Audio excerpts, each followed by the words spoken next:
Morning. Morning. Last safari देखते हैं आज। मूवमेंट तो अच्छा था रात कॉल वगैरह भी पूरी सराउंडिंग पूरे कैंपस की। अभी देखते हैं क्या होता है। तो ये है फाटो के मेरे इस ट्रिप की अंतिम सफारी। पिछले 3 सफारी से हम यहाँ के कुछ फेमस टाइगर्स को ढूंढ रहे हैं, लेकिन अभी तक इसमें हमें सफलता नहीं मिली है। और अब एक अंतिम प्रयास करके देखना है आज मुझे फाटो के जंगल में कोई टाइगर देखने को मिलता है या नहीं।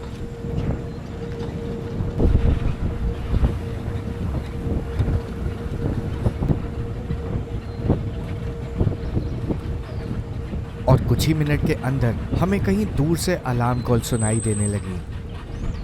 कॉल तो है।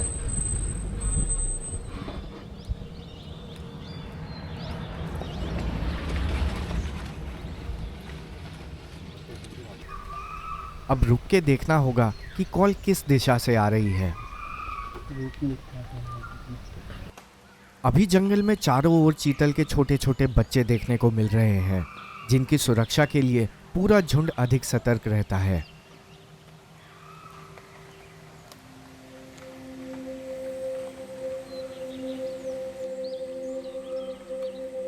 लेकिन अभी के लिए तो ये निश्चिंत दिख रहे हैं, यानी कॉल यहां आसपास से नहीं हुई होगी।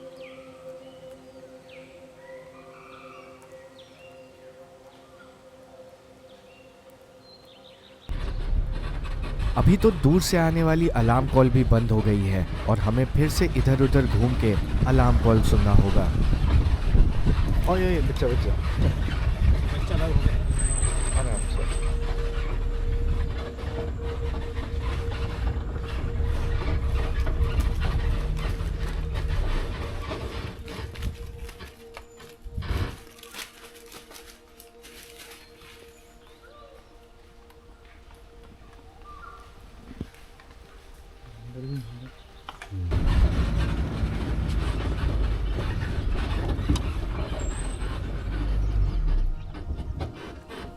और थोड़ा आगे जाने के बाद हमें फिर से अलार्म कॉल सुनने को मिल गई। उधर जाने का रास्ता नहीं है।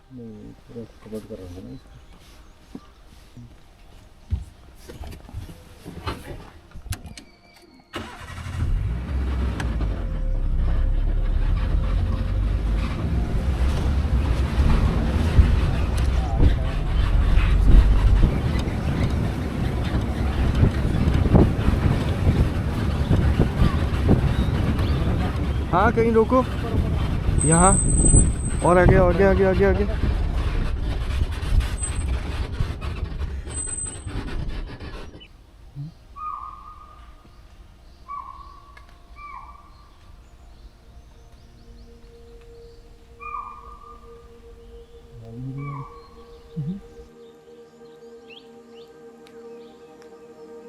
ये कॉल जंगल के ऐसे भाग से आ रही है जहां जाने का रास्ता नहीं है।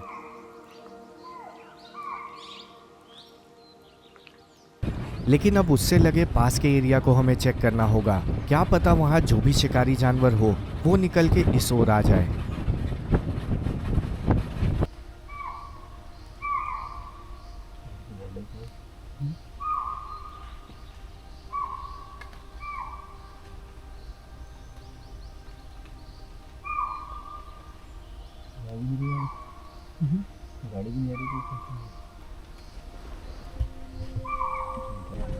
अलार्म कॉल तो लगातार होती रही, लेकिन थोड़ी देर रुकने के बाद भी हमें घने जंगल के अंदर कोई जानवर नहीं दिख पाया।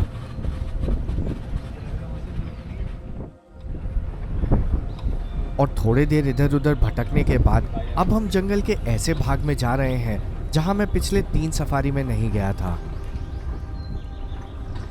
3 सफारी में एक बार भी बाघ के ना दिखने पर थोड़ी निराशा तो है, लेकिन विश्वास पे ही दुनिया टिकी है और जंगल कब क्या दिखा दे कोई नहीं कह सकता।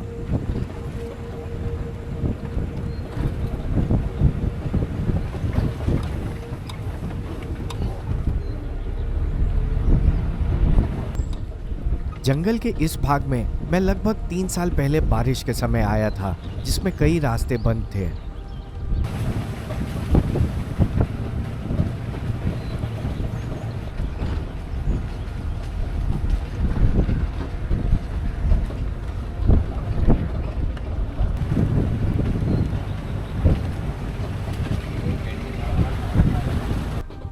और चलते चलते अचानक से हाँ। एक आवाज ने हमें यहाँ रोक दिया। हाँ, रोक दो रोक दो रोक दो रोक दो रोक दो रोक दो। मार्च से लेके जुलाई के महीने हॉर्नबिल पक्षियों के घोंसला बनाने और अंडे देने का समय होता है।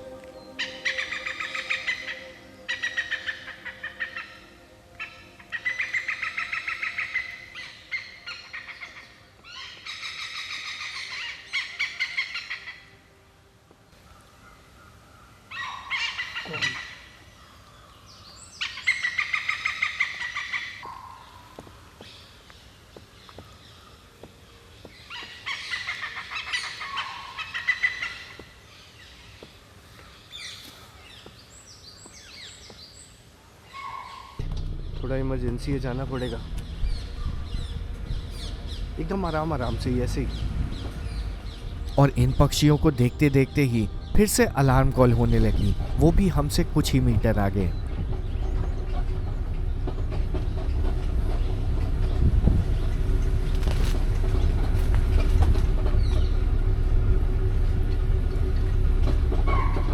यहीं है आसपास कौन? ये डियर तो एक यहाँ है, इधर ही देख रहे। रुकना, हमारे ही तब देख रहे।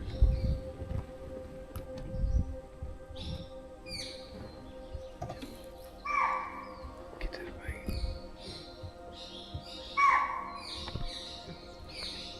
किधर देख रहे? उधर। ये अलार्म कॉल चीतल की है, जिसने अभी अभी ही किसी शिकारी जानवर को देखा है और अब हमें उसके देखने की दिशा में देखना है ताकि हमें पता चल सके कि उसने क्या देखा है।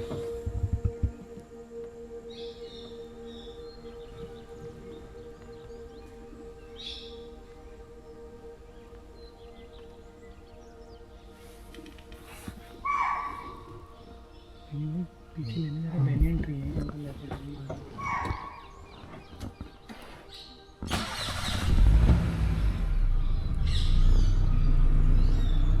ऐसा लग रहा है अभी अभी ही यहाँ से कोई टाइगर या लेपर्ड चल के गया है, जो हो सके हमारी गाड़ी को देख के जंगल के अंदर चला गया हो।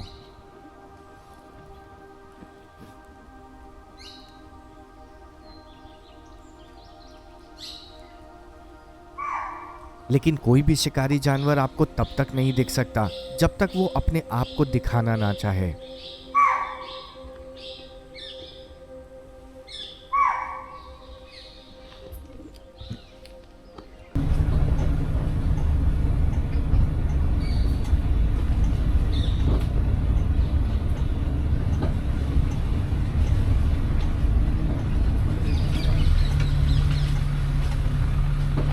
हाँ, यहीं रुको।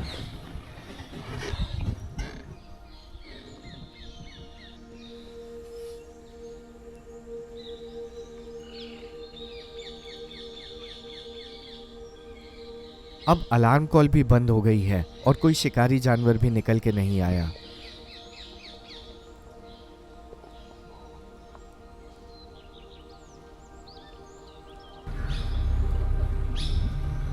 पास पास।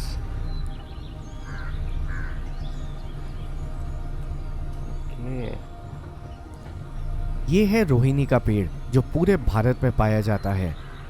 इस पे लगने वाले लाल फल को पहले प्राकृतिक सिंदूर या कुमकुम बनाने में उपयोग किया जाता था।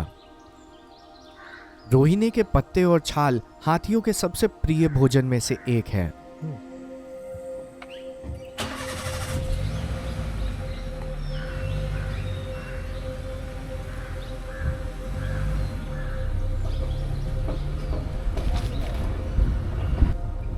अब आज की सफारी समाप्त होने से पहले हम जंगल के इस भाग से निकल के फिर से कैंपस के पास एक अंतिम प्रयास करने वाले हैं।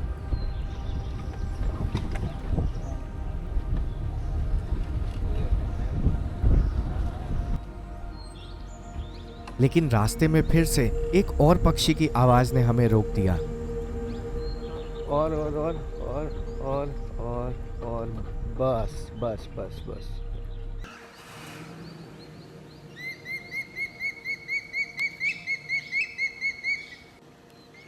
ये है चेंजेबल हॉक ईगल, यानी एक प्रकार का शिकारी पक्षी जिसके पंखों का रंग उम्र के साथ बदलता रहता है।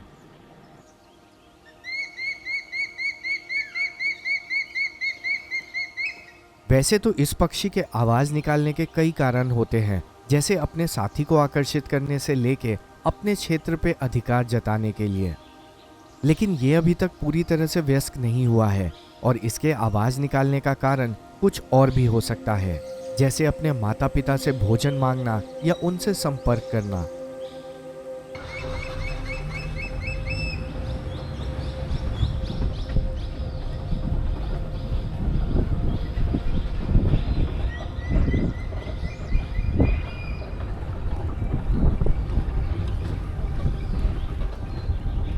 फाटो के मेरे इस ट्रिप पे मुझे एक बार भी हाथी देखने को नहीं मिले, जो आमतौर पे इन तालाब पे पानी पीते मिल जाते हैं।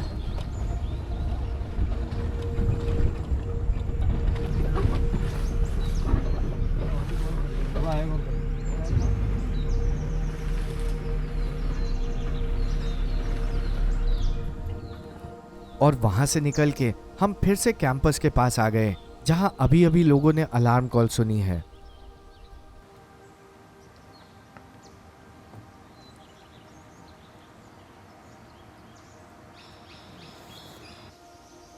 अलार्म कॉल तो हमें आज पूरी सफारी में सुनने को मिली है, लेकिन देखना है यहाँ कुछ देखने को मिलता भी है या नहीं।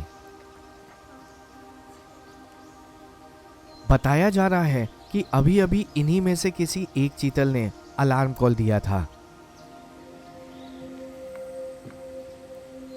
लेकिन अब देख के लग रहा है वहां जो भी था अब जा चुका है।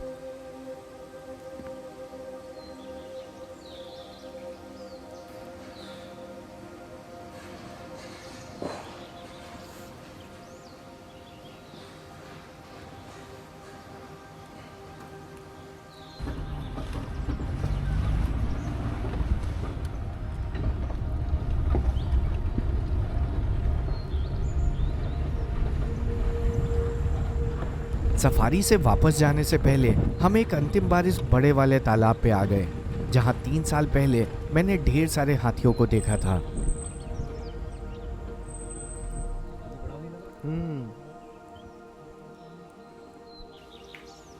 लेकिन पिछले 3 सफारी की तरह ये अभी भी खाली है।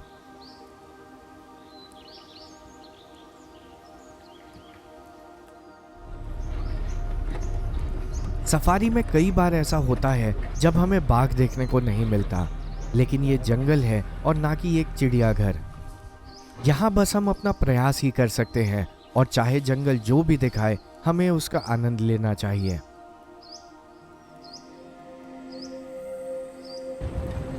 हो सके तो मैं फिर से फाटो में दोबारा आऊंगा और फिर से यहाँ के सबसे बड़े बाघ को ढूंढने का प्रयास करूंगा। लेकिन मेरे कॉर्बेट के इस ट्रिप में अभी एक और सफारी बाकी है और उसके लिए मुझे यहाँ से निकल के कॉर्बेट के एक और जोन में जाना है।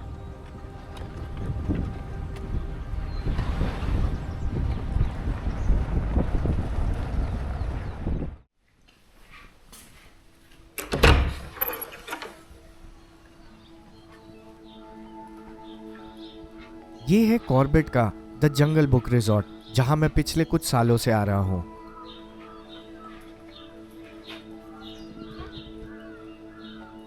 इस रिजॉर्ट की सबसे अच्छी बात है इसका लोकेशन, क्योंकि यह कॉर्बेट के कुछ सबसे फेमस जोन्स के पास है। लेकिन लोकेशन के अलावा भी ये कॉर्बेट के one of the best resorts में से एक है। पहले इस रिजॉर्ट में 22 रूम थे, लेकिन अब ये और बड़ा हो गया है, जिसमें अब यहाँ 38 रूम्स हैं। रूम्स के साथ साथ यहाँ का खाना और सर्विस और अपग्रेड हो चुका है, जो पहले से ही अच्छा था। ये रिजॉर्ट बिजरानी जोन के जंगल से लगा हुआ है और ढेला झरना जोन यहाँ से बस 10 मिनट की दूरी पे है, जहाँ मेरी अगली सफारी है।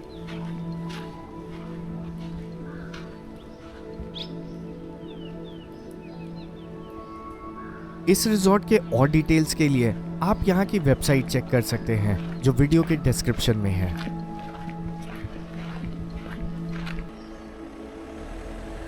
मेरी अगली सफारी दोपहर में है और हर बार की तरह मैं अभी जा रहा हूँ ढिकाला जोन के एंट्री गेट तक एक जंगल ड्राइव के लिए।